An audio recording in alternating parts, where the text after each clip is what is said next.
ভাই বলো। দিদি বলছি কি একটু সাজা দাও তো। ঠিক আছে আসো। ঠিক আছে তুমি কি রেডি করে দাও, আমি আসতেছি। দিদি হচ্ছে? হ্যাঁ হয়েছে। আমার গার্লফ্রেন্ড কই? এই যে তোমার গার্লফ্রেন্ড। এইটা আমার গার্লফ্রেন্ড হতেই পারে না, আমার গার্লফ্রেন্ড এত সুন্দরী না। কি করে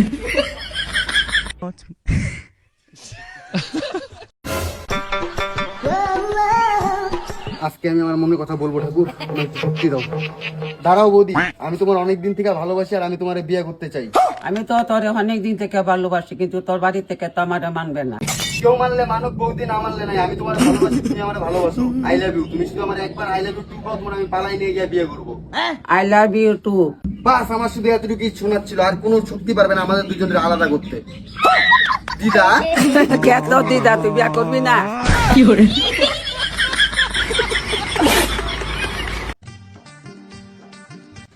হে ভগবান, তুমি আমার থেকে যে পরীক্ষা নিচ্ছ এর ফর্ম ফিল আপ কিন্তু আমি করিনি। দাদা বিয়ে করার বয়স কত? মেয়েদের 18 বছর, ছেলেদের 22 বছর। কাকা তাহলে তো আমার 24 বছর হচ্ছে। তাহলে তোমার আর বিয়ে হবে না, তুমি ডেট ফেলিং দিলছো। বিয়ে হওয়ার কোনো চান্স নেই। তুমি এত হাসো কেন? কই আমি হাসি না তো, দাঁতে হাওয়া লাগাই। কি করে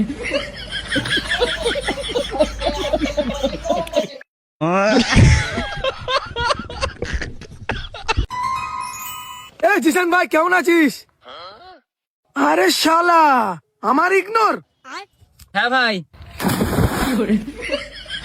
আমার সাথে ইগনোর।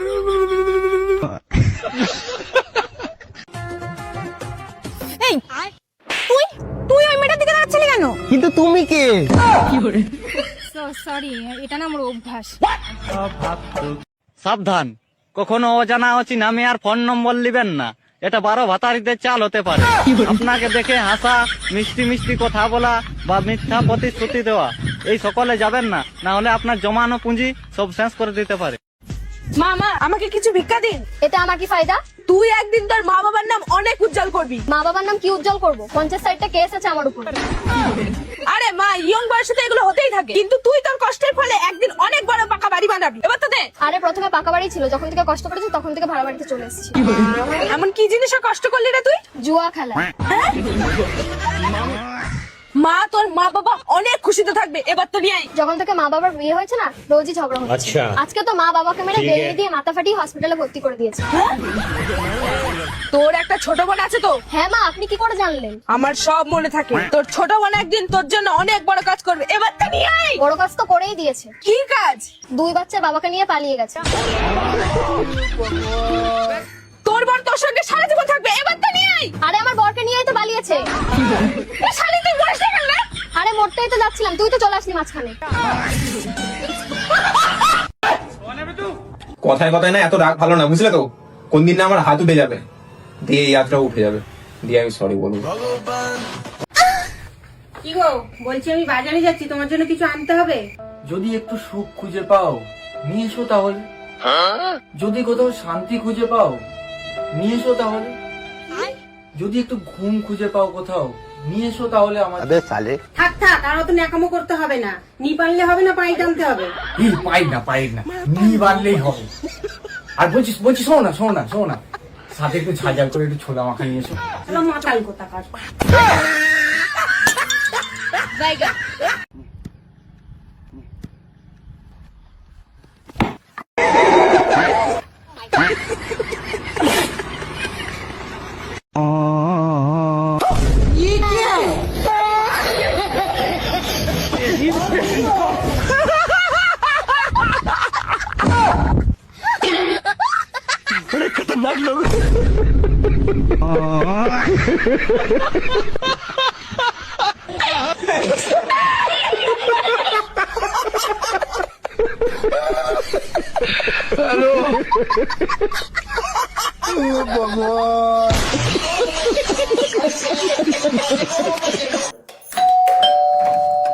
আরে জানোয়ার, কি খবর রে? শ্বশুর বাড়ি। ভাই তুই এগুলো কি পরে আছিস? তুই জিন্স টপ, ছেঁড়া জামা, ছেঁড়া প্যান্ট কোথায়? আমার বিয়ে হয়ে গেছে। বিয়ে করার পর আমি কেমন ড্রেস পরবো? এরকম পরবো না, শাড়ি পরবো না। শোন, এখানে কিন্তু ভালোভাবে আর ভদ্র ভাষায় কথা বলবি, ঠিক আছে? ভেতরে চল, চুপচাপ ভেতরে চল। এনে জলটা খা। একটা ক্লাস তোরটাও নিয়ে আয়, 60 হয়ে যায়। বললাম না শাশুড়ি বাড়িতে আছে, এমন করে কথা বলছিস না, তো বললাম না ঠিক করে থাকতে। জলটা খা, একটা ক্লাস খাবো, খেতে হবে না। কি দারুণ জায়গা রে, নিয়ে আয় না আমার তোর একটা। আর তুই না আমার ডিভোর্স করিয়েই ছাড়বি, বলেছি না এটা আমার শ্বশুর বাড়ি, আর ওইসব ছেড়ে ওদের চলে এসেছে, চল দেখা করি দি, একটা কথা বলি কিন্তু। এই যে আমার বেস্ট ফ্রেন্ড। হাই হ্যালো, শুনলাম তুমি ওর বেস্ট ফ্রেন্ড। কিছু সিক্রেট বলো বেস্ট ফ্রেন্ডের। কতজনের তিল লেগেছে? আরে না, মানে ওই তিল থেকে তাল আর তাল থেকে চাল থেকে মনে পড়লো যখন চাল আনতে বলেছিল না তোকে। হ্যাঁ লেটও হয়ে যাচ্ছে না, খুব বোকা মন তো, সবটা ভুলে যাচ্ছে। চল চল। শ্বশুর মশাই এ নিন চা। কি গো বৌমা, তোমাদের বিয়ে 4 বছর হয়ে গেল, এখন নাতি নাতনির মুখ দেখলাম না কেন?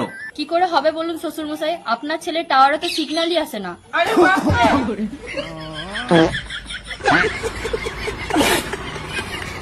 তোমাকে বিয়ে করে জীবনটা একদম ধনেপাতা হয়ে গেছে। আগে নিজের মতো ছিলাম, ভালো ছিলাম, যখন ইচ্ছা খেতাম, যখন ইচ্ছা উঠতাম, যখন ইচ্ছা শুতাম। একটু পাড়ার মোড়েও দিয়ে যেতে পারবো না। কোথায় যাচ্ছ, কেন যাচ্ছ, কে কে আসবে?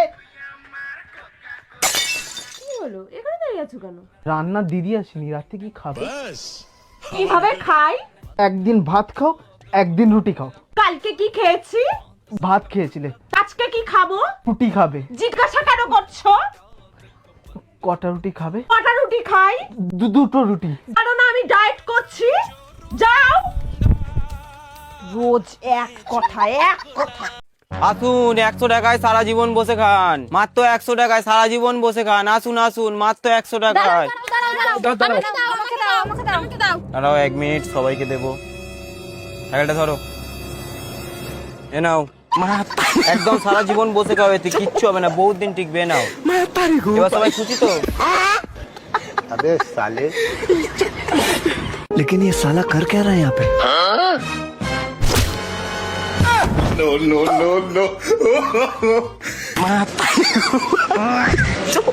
अबे साले।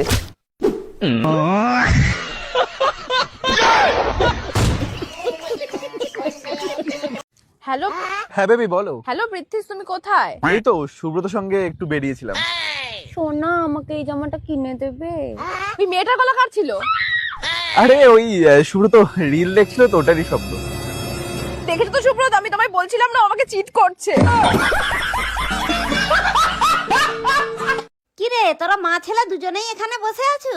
সামনের 5 তারিখে আমার বোনপোর জন্মদিন, তোরা সবাই যাবি। ঠিক আছে। তুই একটু বস, আমি চা করে আনি। আচ্ছা। বলছি তাড়াতাড়ি করে 1 প্যাকেট বিস্কুট কিনে আনতো। ঠিক আছে, বসো কাকিমা। কিছুক্ষণ পর। হাই, মা তোমাকে এখনো চা দেয়নি? দাঁড়াও দেখছি। মা, এত টাইম লাগলো চা করতে? তাড়াতাড়ি যাও, আর দরজায় বিস্কুটটা তোলা আছে। ঠিক আছে, দিয়ে দিবে। হ্যাঁ, তো চা খা। শালা এখনো বিস্কুটটা দেয়নি, চা খেতে লেগে গেলাম।